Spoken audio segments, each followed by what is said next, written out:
Rocco Pif, Antoine et Benjamin décortiquent parmi des meilleurs titres en aléatoire. On lance les dés. Brrrr. Oh là là là là. Là, j'ai ma vie qui défile, là. Ah bah dès qu'il y a Bob Dylan, ça fait un peu cet effet-là. Non, mais là, mais ce truc-là... Alors on est sur Sign on the Window, qui est un morceau de New Morning à la base, et c'est extrait du coffret bootleg série Universal Portrait. Benjamin.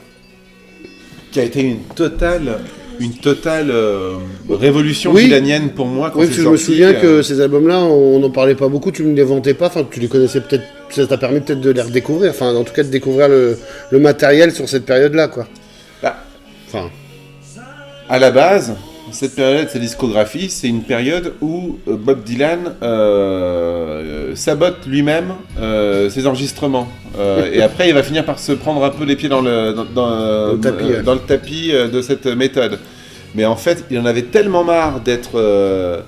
que tout le monde attende que la pluie et le beau temps soient faites par lui, que il a fait des choses entre guillemets volontairement médiocres. Ouais, enfin.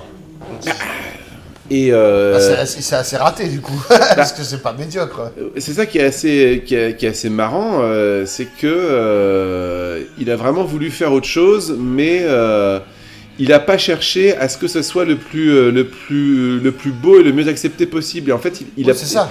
il a presque sorti des disques, donc les disques New Morning et Self-Portrait, surtout Self-Portrait, avec limite les moins bonnes prises dessus, quoi.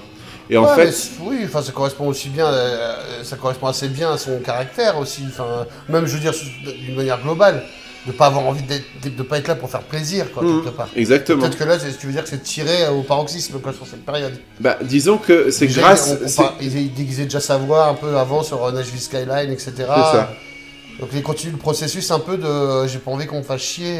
Exactement. Et là, en fait, le fait de réunir toutes les chansons qui ont été composées dans cet état d'esprit-là sur un coffret font vraiment comprendre à Son quel mécanisme de point l'époque, c'était ouais. vraiment génial, quoi.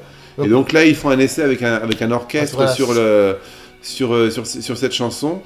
Et je sais pas, c'est absolument génial, en fait. C'est peut-être pour ça qu'il a enlevé l'orchestre, pour que ça soit moins bien. Mais c'est ça, c'est exactement ça.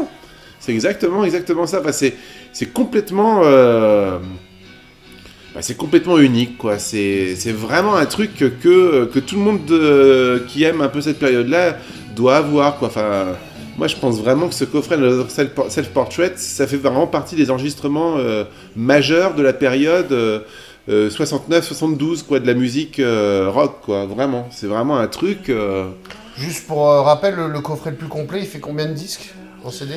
Il en fait 4 parce que D'accord. dessus tu as le double CD avec tout, vraiment l'album en lui-même, c'est vraiment le double album qui est accessible à un prix assez honnête, où il y a tout ça, mais le coffret complet, il y a ce double album là, ça ne change pas, avec en plus de ça le self-portrait original remasterisé, Et le Lil White, non? et le concert complet de l'île de Ouais, White 69, 69 avec ouais. The Band. D'accord. Donc, à posséder, et puis finalement, on peut trouver ça à prix abordable, vu que c'est pas un 17 CD comme certains coffrets, Ouais.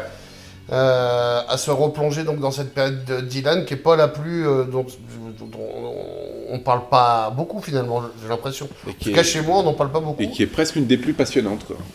Eh ben, écoute, à méditer, on vous laisse là-dessus.